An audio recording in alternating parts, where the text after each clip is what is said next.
विश्व क्षय रोग दिवस के अवसर पर आज के इस कार्यक्रम में उपस्थित प्रदेश सरकार में मेरे सहयोगी मंत्री चिकित्सा एवं स्वास्थ्य मंत्री श्री जय प्रताप सिंह जी, जनपद की प्रभारी मंत्री श्रीमती स्वाति सिंह जी, मान्य विधायकगण श्री रामकृष्ण माधव जी, श्री शशांक त्रिवेदी जी, श्री सुरेश राही जी, सुनील वर्मा जी, श्री जान तिवारी जी, श्री महेंद्र सिंह यादव जी, अपर मुख्य सचिव चिकित्सा एवं स्वास्थ्य संदीप मोहन प्रसाद जी, स्वास्थ्य विभाग से जुड़े हुए सभी अधिकारीगण, सभी प्रशासनिक और पुलिस के अधिकारीगण, आज के इस कार्यक्रम में उपस्थित स्वास्थ्य जागरूकता के इस कार्यक्रम को जन जन तक पहुंचाने वाले सभी उपस्थित महानुभाव और उपस्थित भाइयों बहनों, आज विश्व क्षय रोग दिवस है। पूरी दुनिया के अंदर ट्यूबरक्लोसिस से ग्रसित बच्चों या नागरिकों को इससे मुक्त करने के अभियान को एक नई गति देने का दिवस। 1882 में पहली बार ट्यूबरक्लोसिस के विषाणु की पहचान हुई थी, लेकिन इतने वर्षों के बाद भी अब तक हम दुनिया को इस रोग से मुक्त नहीं कर पाए हैं। विश्व स्वास्थ्य संगठन ने दुनिया के सामने लक्ष्य रखा कि क्यों न 2030 तक इस दुनिया को ट्यूबरक्लोसिस से मुक्त किया जाए। दुनिया के सामने हम मानवता को विभिन्न प्रकार की बीमारियों से मुक्त कर सके, इस समय समय पे लक्ष्य रखा गया। आप याद करिए, पिछले दशक के अंदर दुनिया ने पोलियो पर पूर्ण तरह नियंत्रण प्राप्त किया है। ट्यूबरक्लोसिस पर भी पूरी तरह नियंत्रण स्थापित करने के लिए जो एक अभियान पूरी दुनिया के अंदर प्रारंभ हुआ है, उसे हम समय से पहले प्राप्त कर सके। देश के यशस्वी प्रधानमंत्री श्री नरेंद्र मोदी ने भारतवासियों के सामने भी एक लक्ष्य रखा कि दुनिया इसे प्राप्त करने के लिए 2030 तक का समय ली है और एक लक्ष्य निर्धारित किया है। क्या यह संभव है कि हम भारत के अंदर 2025 तक पूरे भारत को टीबी मुक्त कर सकें? और इससे एक अभियान प्रारंभ हुआ है। इस अभियान में हम लोगों ने देखा है, उत्तर प्रदेश में भी 2020 की तुलना में 2021 में मरीजों की संख्या कम होती हुई दिखाई दी। लेकिन ट्यूबरक्लोसिस के लिए जो सबसे बड़ी बात है वह समयबद्ध ढंग से उपचार की व्यवस्था। यद्यपि किसी भी व्यक्ति की नियमित और संयमित दिनचर्या उसे तमाम प्रकार की बीमारियों से और खासतौर पर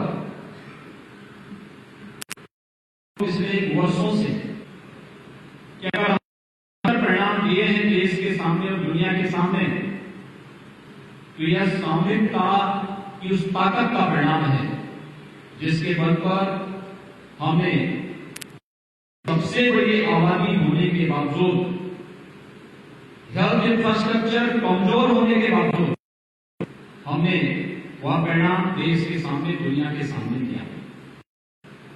और ये पहला उदाहरण नहीं था। पूर्वी उत्तर प्रदेश समेत हमारे तराई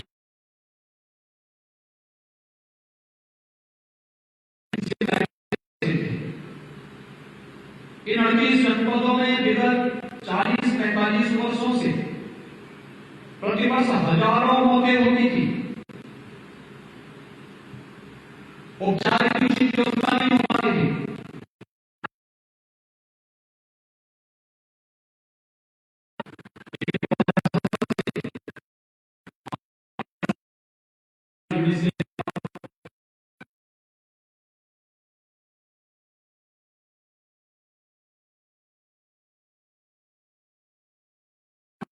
कि आज हम सब ने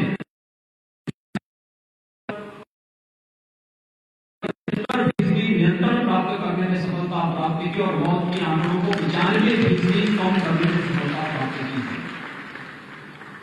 ऐसा ही देश के अंदर पोलियो उन्मूलन का अभियान चला। पोलियो उन्मूलन में उत्तर प्रदेश एक समय पिछड़ सा गया, लेकिन जब पूरे उत्तर प्रदेश ने सामूहिकता का परिचय दिया, हर एक स्तर पर, केवल हम इस कार्यक्रम को स्वास्थ्य विभाग के भरोसे ही न छोड़े। ये कार्यक्रम केवल एक विभाग की जिम्मेदारी नहीं है। इसमें स्वास्थ्य विभाग इसका नोडल विभाग है, तुम्हारे प्रशासन को भी, पुलिस को भी, शिक्षा विभाग को भी, ग्राम विकास और पंचायती राज को भी, नगर विकास को भी, सभी संबंधित विभागों को एकजुट होकर के स्वास्थ्य विभाग के नेतृत्व में उस लक्ष्य को प्राप्त करने की दिशा में जब हम सामूहिक प्रयास करेंगे तो उसके परिणाम उतने ही बेहतर, उतने सकारात्मक हम सबके सामने आते हुए दिखाई देंगे। ट्यूबरक्लोसिस के खिलाफ यह अभियान हमारा उसी के लिए अभियान है कि प्रधानमंत्री जी ने 2025 का लक्ष्य किया है। 2025 के इस लक्ष्य को प्राप्त करने के लिए हमें एक साथ सामूहिक रूप से प्रयास प्रारंभ करना होगा। और इसीलिए मैं आज राजधानी लखनऊ से सीधे सीतापुर में आया हूं। सीतापुर में इसलिए मुझे याद है जब प्रधानमंत्री आवास योजना उत्तर प्रदेश के अंदर देना, हमारे सामने लक्ष्य था प्रदेश के अंदर कि हमें 14 लाख आवास उपलब्ध कराने हैं और 14 लाख में से 70,000 आवास अकेले सीतापुर जनपद को हम लोगों ने दिए थे। सीतापुर जनपद को 70,000 आवास देने का मतलब क्या था कि सीतापुर जनपद में कहीं न कहीं गरीबी रेखा के नीचे जीवन यापन करने वाले लोगों की संख्या ज्यादा है और गरीबी होगी तो स्वाभाविक रूप से संसाधनों के अभाव में तमाम प्रकार की बीमारियां भी वहां पर अपना घर बना रही होगी। उन स्थितियों में हमें कहीं न कहीं उसके प्रति सचेत होना पड़ेगा, जागरूक होना पड़ेगा। लगातार जो प्रयास प्रारंभ हुए उस परिणाम का राजधानी लखनऊ से सटा हुआ जनपद है, लेकिन कौन से ऐसे कारक हैं कि जहां पर हम आज भी बुनियादी सुविधाओं को लोगों तक पहुंचाने में जिनके कारण एक आम नागरिक के जीवन स्तर को ऊपर करने में मदद मिलती है। और इसीलिए हम लोगों ने आज जब विश्व क्षयरोग दिवस के अवसर पर कार्यक्रम को प्रदेश के अंदर कार्रवाई आगे बढ़ाया है,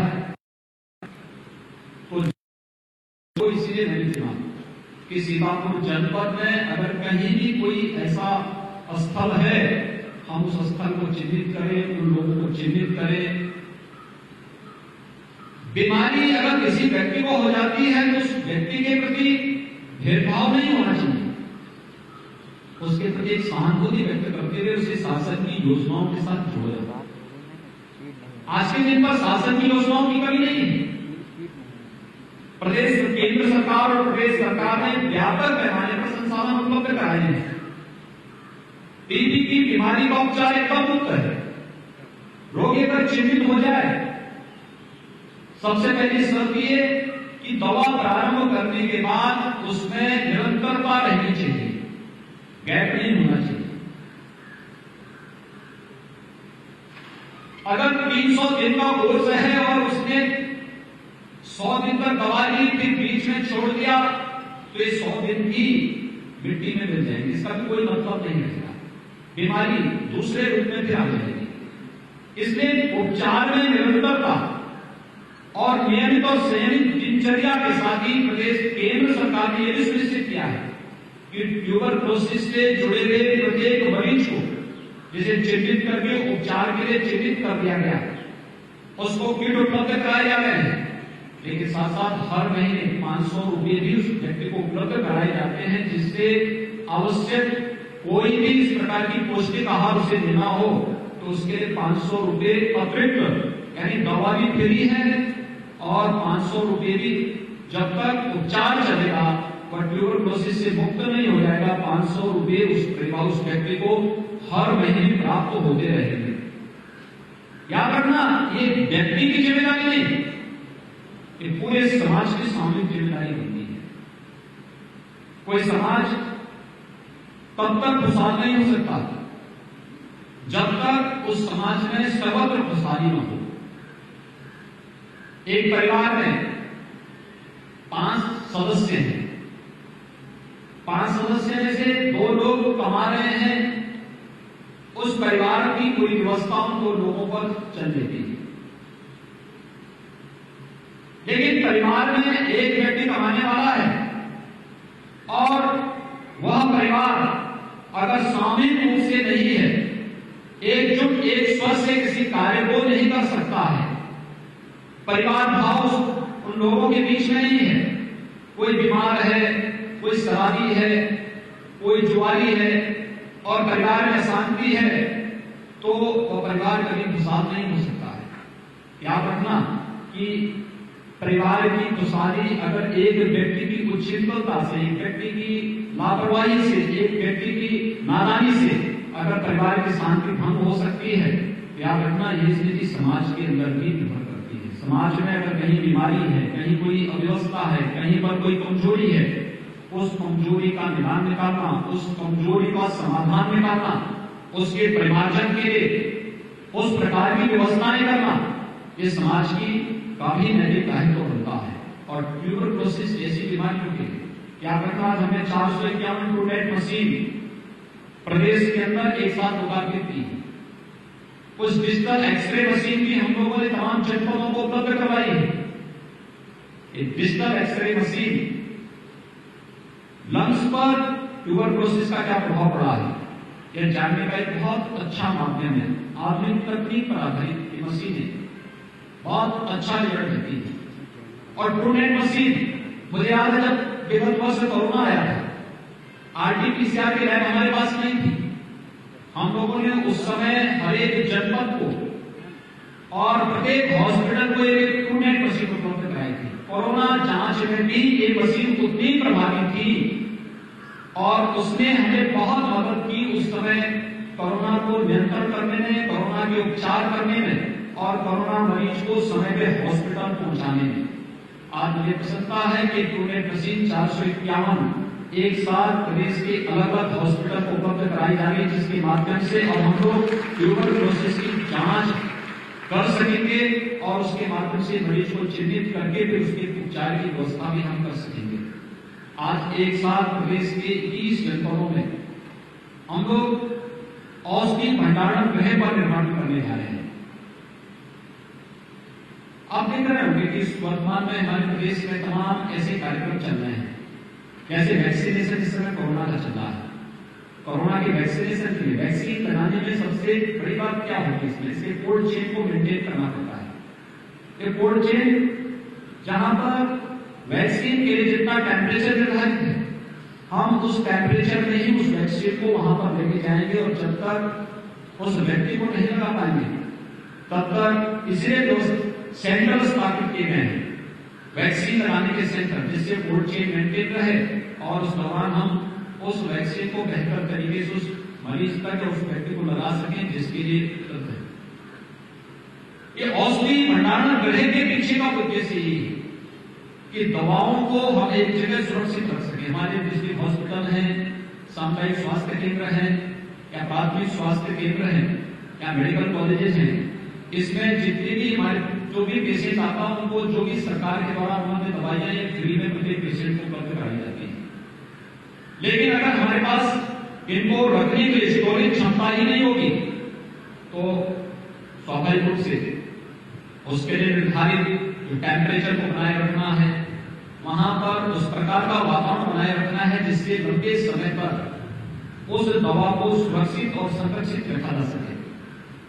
आज प्रदेश के अंदर 21 जनपदों में हम ये सुविधा भी उपलब्ध कराने जा रहे हैं। यानी एक साथ तमाम प्रकार की सुविधाएं, ट्यूबरक्लोसिस के खिलाफ अभियान भी है, स्वास्थ्य जन जागरूकता का अभियान भी है, और इसके साथ ही आने वाले समय में स्वास्थ्य के प्रति प्रत्येक नागरिक को बेहतर स्वास्थ्य सुविधा उपलब्ध कराने के लिए अच्छी और गुणवत्ता युक्त औषधि उसे समय पर उपलब्ध हो सके, यह सुनिश्चित करने के लिए भी प्रदेश सरकार के द्वारा जो प्रयास प्रारंभ हुआ है, राष्ट्रीय स्वास्थ्य मिशन के अंतर्गत इस कार्यक्रम को आगे बढ़ाने की कार्रवाई का आज प्रदेश के अंदर शिलान्यास भी हो रहा है।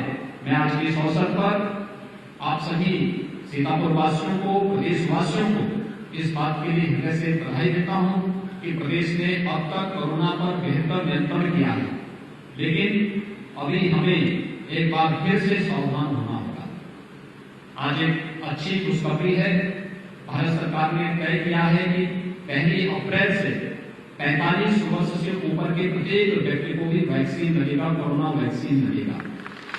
मैं आप सबसे भी और जिला प्रशासन से मैं इस बारे में कहूंगा कि जनपद के अंदर हम लोगों ने इंटीग्रेटेड परमानेंट कंट्रोल सेंटर स्थापित किए हैं और पहले से ही वहां सेंटर में तय कर दिया कि कितना वैक्सीन वहां गया है, उतने लोगों को उस सेंटर में पहुंचाने की व्यवस्था करना। लेकिन वैक्सीन का मतलब ये नहीं कि हम लापरवाह हो जाए। वैक्सीन का मतलब ये हमें और भी सावधान होकर के कार्य करने के लिए प्रेरित करें। हम देख रहे थे वैक्सीन जैसे आना प्रारंभ हुआ तो हमने मास्क लगाना बंद कर दिया, सार्वजनिक स्थलों पर भीड़ भाड़ फिर से प्रारंभ हो गई, और फिर इसका परिणाम क्या है? महाराष्ट्र के अंदर, दिल्ली के अंदर, पंजाब के अंदर, केरल के अंदर, कर्नाटक के अंदर एक बार फिर से कोरोना की चपेट में हजारों की संख्या में लोग आने प्रारंभ हो गए। और देखा देखी पर्व और त्योहार के लिए पंचायत चुनाव को देखते हुए जो लोग उन प्रदेशों से यहाँ आ रहे हैं वे भी संक्रमित होकर के आ रहे हैं। जांच की व्यवस्था की गई है, लेकिन उस सबके बावजूद थोड़ी सी लापरवाही भारी नुकसान पहुंचा सकता है। और मेरी अपील होगी कि सावधानी हमें हमेशा भी रखना पड़ेगा कि कोरोना समाप्त नहीं हुआ है, वैक्सीन आया है, वैक्सीन की अपनी क्षमता होती है, और वैक्सीन भी आवश्यक नहीं कि आज आपने वैक्सीन लगा दिया तो आप ठीक हो गए, एंटीबॉडी आने में समय लगेगा, लेकिन सावधानी उसके लिए आवश्यक है, और उस सावधानी बरतने के लिए हमें सचेत तत्पर रहना पड़ेगा। और इसीलिए मेरी आप सबसे अपील होगी कि ट्यूबरक्लोसिस के खिलाफ हम अभियान चलाएंगे। हर व्यक्ति की जिम्मेदारी बनती है कि कोई भी बीमारी हो, केंद्र और प्रदेश सरकार के द्वारा चलाए जाने वाले इस अभियान का हिस्सा बने, और उस अभियान का हिस्सा बनकर के हर प्रकार की बीमारियों को पूरी तरह बीमारियों से अपने समाज को मुक्त करने के इस अभियान का हिस्सा बनकर के एक स्वस्थ और समृद्ध भारत के निर्माण में अपना योगदान दें। इसमें खासतौर पर कोरोना के प्रति सावधानी और सतर्कता के साथ ही मेरी अपील होगी हर एक तबके के लोगों से। हमारे यहाँ पर मंच पर जनप्रतिनिधिगण बैठे हैं, ये लोग अपने क्षेत्र की विकास की समस्याओं को रखते हैं, निरंतर इसके प्रति आम नागरिक को जागरूक भी करते हैं। अगर जनपद के अंदर जितने भी हमारे जनप्रतिनिधि हैं, चाहे वह ग्राम प्रधान हो, क्षेत्र पंचायत समिति के सदस्य हो, जिला पंचायत के सदस्य हो, विधानसभा विधान परिषद के सदस्य हो, संसद के सदस्य हो, ये सभी जनप्रतिनिधि जितने भी हमारे प्रशासनिक या शासकीय कर्मचारी हैं, शासकीय कर्मचारी, पुलिस के कर्मी, ये जितने भी हैं, सभी लोग शिक्षक हैं, चिकित्सक हैं, स्वास्थ्य विभाग के कर्मचारी हैं, ग्रामीण विकास के, पंचायती राज के, नगर विकास के, अलग अलग विभाग के शासकीय विभागों से जुड़े हुए अधिकारी और कर्मचारी जागरूक हो जाए, और हर कर्मचारी, हर जनप्रतिनिधि ट्यूबरक्लोसिस के एक एक बच्चे को गोद में ले ले, उसको गोद में, उसे अपने पास से कुछ नहीं देना, उसको केवल एक व्यवस्था सुनिश्चित करनी है कि जिस बच्चे को दुर्भाग्य से टीबी हो गया है, या जिस परिवार में किसी सदस्य को टीबी हो गया है,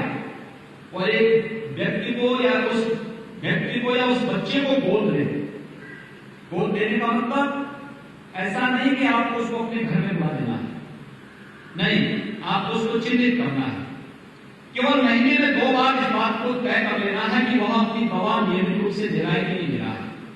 जो शासन के द्वारा निर्धारित फीस है वह समय पर उसको मिल रहा है कि नहीं मिल रहा है, दवा लेने का समय उसका निर्धारित है या नहीं है, और 500 रुपये हर महीने जो शासन से अनुमन्य है वो पैसा उसको प्राप्त हो रहा है कि नहीं हो रहा है। अगर हम केवल इतनी भर से जानकारी दे लें तो 2025 के पहले हम उत्तर प्रदेश को ट्यूबरकुलोसिस से मुक्त करने में सफल हो सकते हैं। आज मैं प्रदेश के अपने सभी जनप्रतिनिधियों से, सभी प्रशासनिक, पुलिस, शिक्षा विभाग, स्वास्थ्य विभाग के अधिकारियों, कर्मचारियों से इस बारे में आह्वान करूंगा कि वे इस कार्यक्रम को अपने हाथ में लें। देखिए, इसमें बहुत बड़ी ताकत है। मुझे याद है 2017 के पहले जब प्रदेश के अंदर, जब प्रदेश में मार्च 2017 में हमारी सरकार बनी थी, मैं एक जनपद में गया था। उस जनपद में मैं बैठक दे रहा था, समीक्षा बैठक दे रहा था, और समीक्षा बैठक में बात मेरे सामने आई थी। बेसिक शिक्षा अधिकारी ने बात रखी थी कि हमारे इस जनपद का एक कुछ इस बेसिक शिक्षा परिषद के स्कूल इस बार बच्चे न होने के कारण बंद हो जाएंगे। मैंने उनसे पूछा कि क्यों स्कूल बंद हो गए, तो उन्होंने कहा कि बच्चे नहीं। मैंने कहा जब आपके पास भवन है, आपके पास पूरा इंफ्रास्ट्रक्चर है, शिक्षक हैं, शिक्षा मित्र हैं, तो विद्यालय में क्यों बंद होंगे? कोई बात तो होगी। ये जो बीमारी है बंद होने की, वैसे कोई चीज बंद नहीं हो जाती है, कोई लापरवाही तो होगी।